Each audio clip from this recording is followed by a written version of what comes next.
Alright, so today I thought I would tear this cylinder head down with you guys. I don't have a lot of dyno work this time of the year because the weather up here is so bad. So I've got a cylinder head to tear apart. This Mitsubishi 4G63 head. It's just a core. It's been machined by somebody else. It hasn't been ran very long. I basically have to tear it down, make an assumption of it, come up with a plan moving forward with it for the new combination it's going in. So I'm gonna, grab a cup of coffee and tear into this thing. This isn't gonna be a time lapse. I'm just gonna walk you through what I'm doing and show you what I'm looking for. So check it out.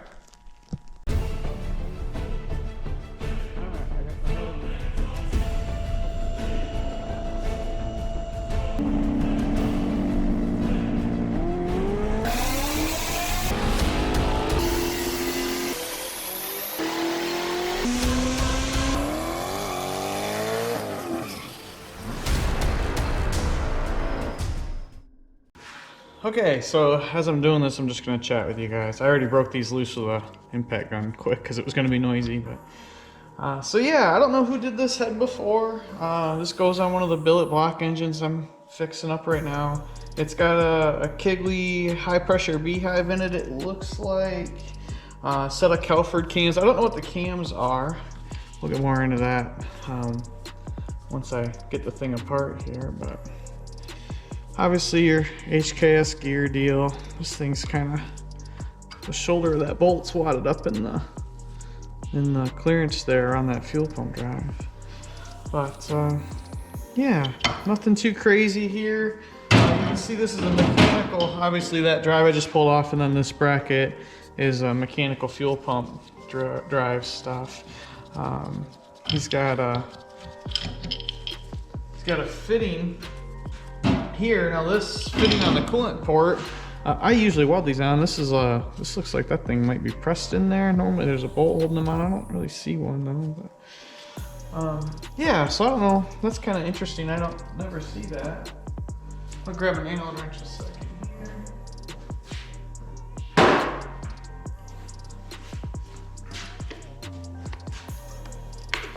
Get this bracket off of there.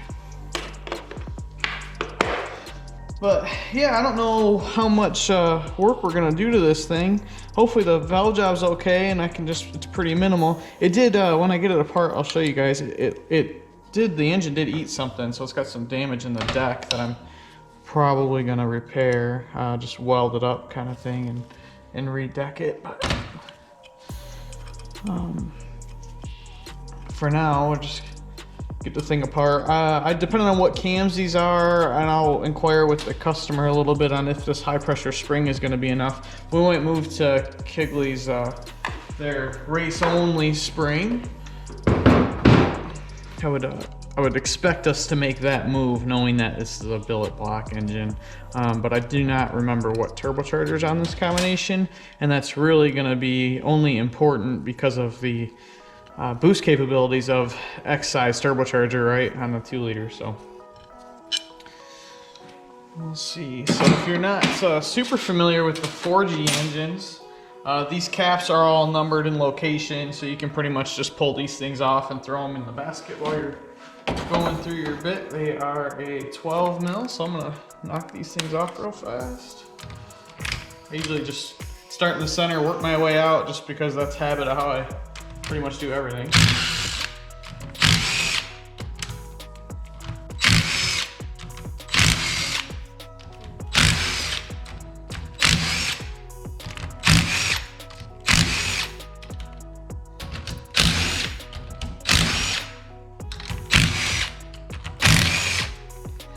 See, some of these are a little loaded, but come on, sometimes these get stuck on this seal. I see people put a little silicone in the parting point there.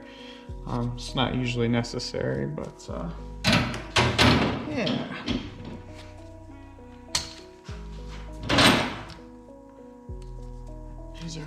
Some of these are a little wadded up on there, so I'll have to tap them around with a hammer ever so slightly. I got a plastic ended deal I'll do with these. Just kind of tap them a little bit, and they'll usually unload them wherever they're bound up.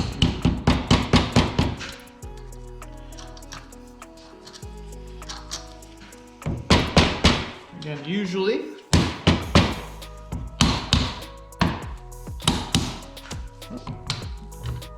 go.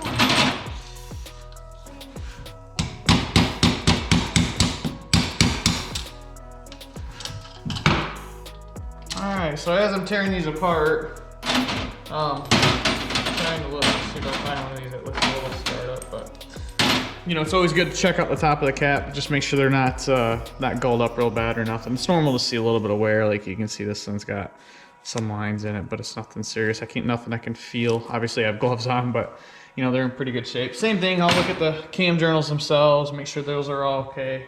You know, just like a crankshaft, we can polish those real quick if need be.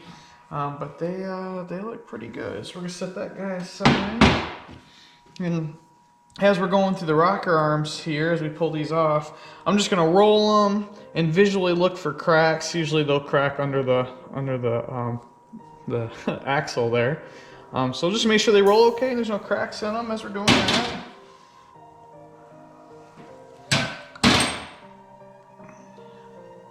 Like I said, this thing hasn't been ran really long, so I don't like to assume that the previous people would have inspected all this stuff, made sure they're all okay. You know, you never know, but it's just good to go through everything yourself. So far, so good. They all roll all right. I don't see any visual issues on the arms there. Pull this plug out of the back. This has the 3G lifters in it already. You can tell just by the opening size. I'm gonna pull all these lifters out as well, just so that when we go to clean all the parts, we get all the majority of the oil out of this thing we can, because as I'm machining it, obviously everything sticks to the oil as far as if we're gonna do any port work or you know, machine work on it in general. All right, so that's it for that one. I'm gonna pull this. This has got that the FTY camshaft position sensor on here, which is a nice piece. Apparently, I didn't grab the right socket here. 14, 13. Shoot. All right, so I'm gonna go grab that real quick.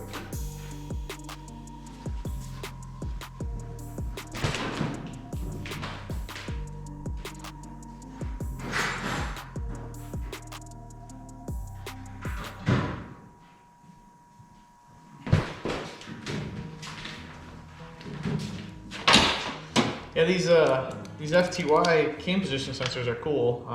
It's a billet housing. It uses, I believe this is an Evo camshaft position sensor. And I'm probably gonna have to pull this cover off.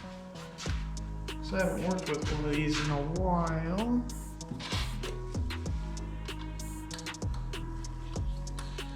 And unbolt the trigger wheel before the housing will come off of there. So I'll just turn this thing around so you guys can see what I'm talking about. But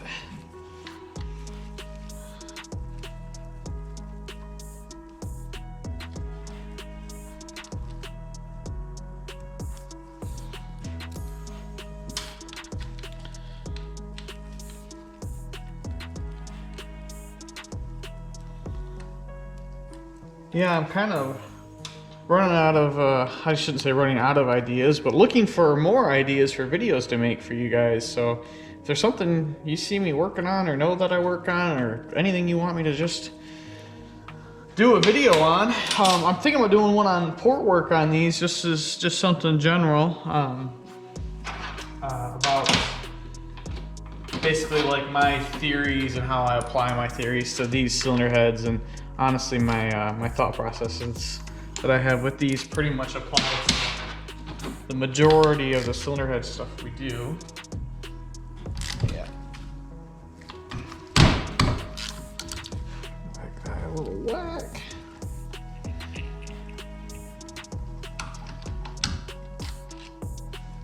All right.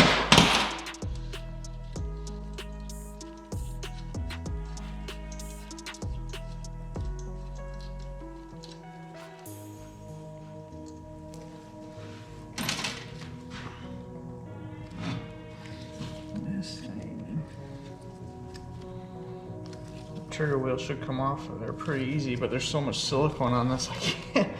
It's stuck.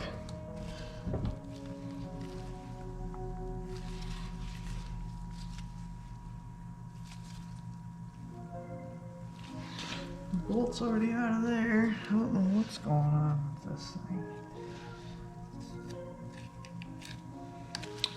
Well, I'm gonna grab a, let's see if we can make some play with this guy.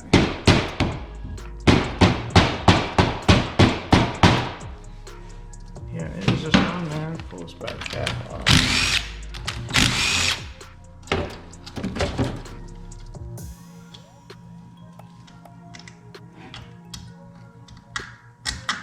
I'm assuming there's an O-ring into this housing, and maybe that's what's wadded up in here. It won't let me pull it off of there. Get this cap off of here relatively easy.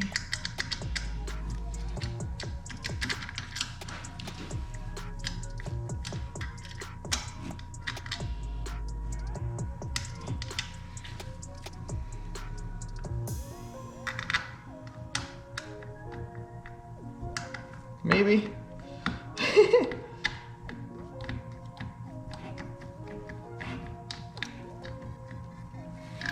Man, thing is on there. There we go. All right.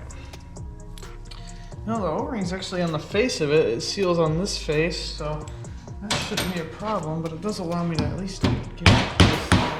Oh, there we go. Perfect. See, that guy was just stuck in there. Now she comes off all nice. Yeah, so see this O-ring in here. You can see all the silicone somebody put in there.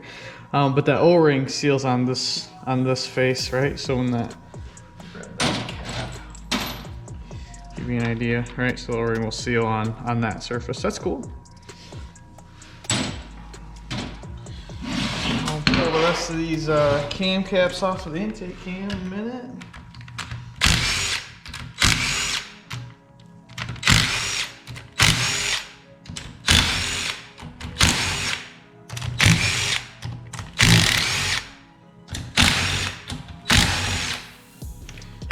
Alright.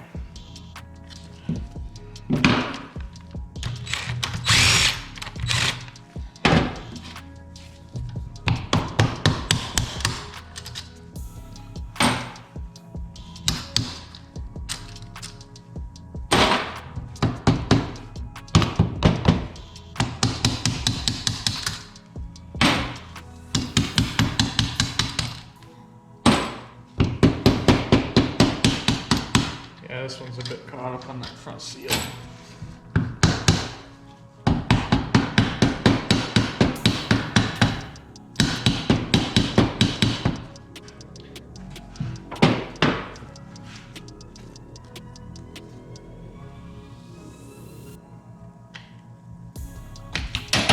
Hey, look at that. Landed right in the bucket. Perfect. Alright, so same thing. This cam looks pretty good. Nothing.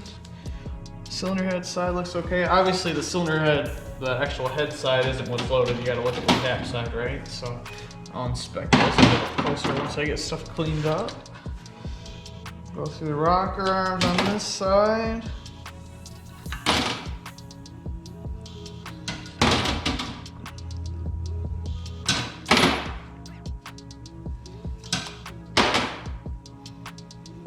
Now in the old days when you had a flat tappet cam or whatever, you had to be super careful to keep all the lifters in the right order on that side, or well, in this case, obviously you would be talking about the rocker arm. But being everything's all roller stuff, you can put them in different orders, and it's not that crucial. So pull all these guys out of there.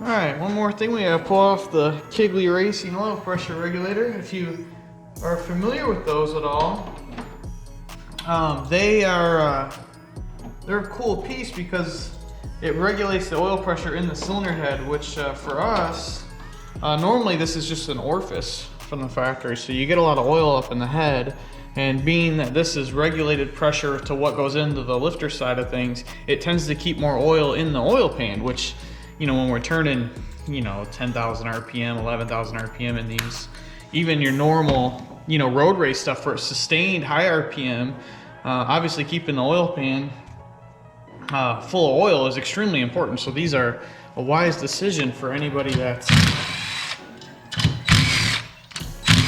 really anybody that's in a performance environment, because it keeps more oil in the pan, right? So yeah, pretty neat pieces here. I can show you guys real fast. So it's an actual, there's a spring in here, it runs this, that's the regulator, right? So that opens to bypass it. But yeah, it will keep more oil in the oil pan.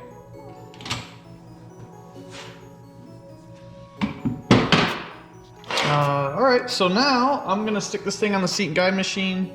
So I'm gonna cut the camera off for a second and get it set up on there, and then I will show you guys how that thing works for removing the keepers and stuff. It's a super handy tool. I've seen the ones where, you know, the ones you can use on the vehicle where they bolt to here and they have, you know, they go down there to push a retainer down. And you put, like, a lot of people put rope or compressed air in the cylinder to hold the valve up. And then you have your hand compressor styles, which are like a big C-clamp with a pneumatic valve on them. I tend to just use our seat and guide machine. I got a little attachment for it that allows me to, it's all secure and no issues. The C-clamp stuff is just kind of hard to control. They're a little crude. So I'm gonna move this thing over there and show that to you guys. If I can figure out how to shut the camera off without getting it completely covered in oil, right? Yeah, that's just not gonna happen. All right, so I got the cylinder head set up in the seat and guide machine. To show you this thing, I'm gonna turn this. But it's basically just a tube goes in a drill chuck with a slot, or a window, you would call it, cut out of this. And it will just sit right around the retainer like that. I can press this down, lock it in place there, that's what that noise was. And then just grab a magnet, pull the keepers out. Super simple. It makes this job pretty crazy. This thing's kind of cool. I'm sure you obviously can hear the noise there. It's on the cylinder head's mounted on an air table. So the whole table floats. I got a pedal. I'll just show you.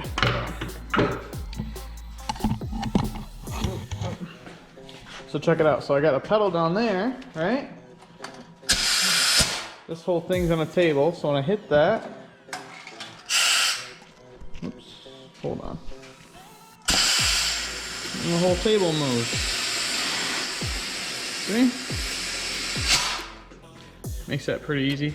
So I said I was gonna stick this in time lapse, but you guys probably are gonna get really bored watching me pull the keepers out of 16 valves here. So I'm going to set this thing down, do a little time lapse of me knocking the rest of the keepers off of this thing, and then we'll flip it over and I'll show you what else I'm looking for on the seat and guide side of this thing as we tear this 4G head down.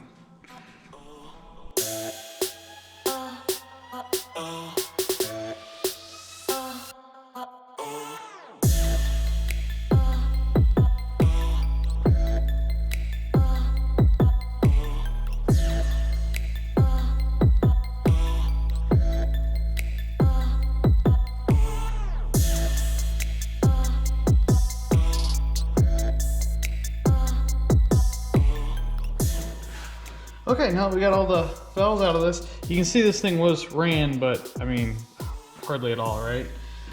So I'm gonna pop the valves up a little bit. The seals are still on this, obviously, so the seals will tend to hold the valve in place while I pull them out. What we're looking for here, grab a paper towel a second. We're looking for a few things on the valve, right? We're looking for any abnormal wear, which again, this thing hardly ran. I mean, there's literally not even a mark on the mating surface there. But because, you know, somebody else machined this, we're looking for a couple things. If there's any marks on the seat, if they're concentric around the valve, that would show if the valve seat itself is cut concentric to the stem. Sometimes they're not. We're looking for abnormal wear on the stem of the valve as well. That all looks good. So just gonna take a quick eyeball at each of these as I pull them out. Looking for anything odd, other than a little bit of corrosion on them, which wipes right off. They're in pretty good shape, so pull these out of here.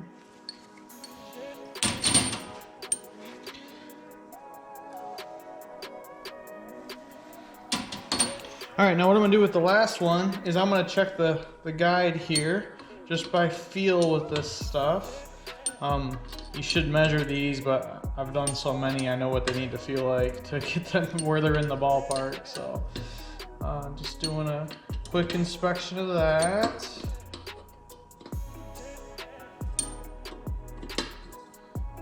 And they all look good. So let's turn this thing around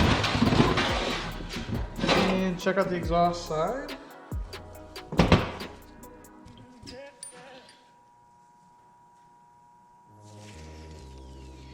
The only thing I see that there's a little inconsistencies on the seat on this one, and I'm seeing that in the valve job as well.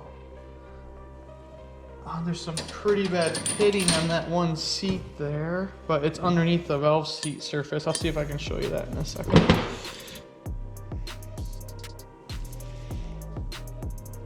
Yeah, the valve job looks so, well, this one looks pretty bad.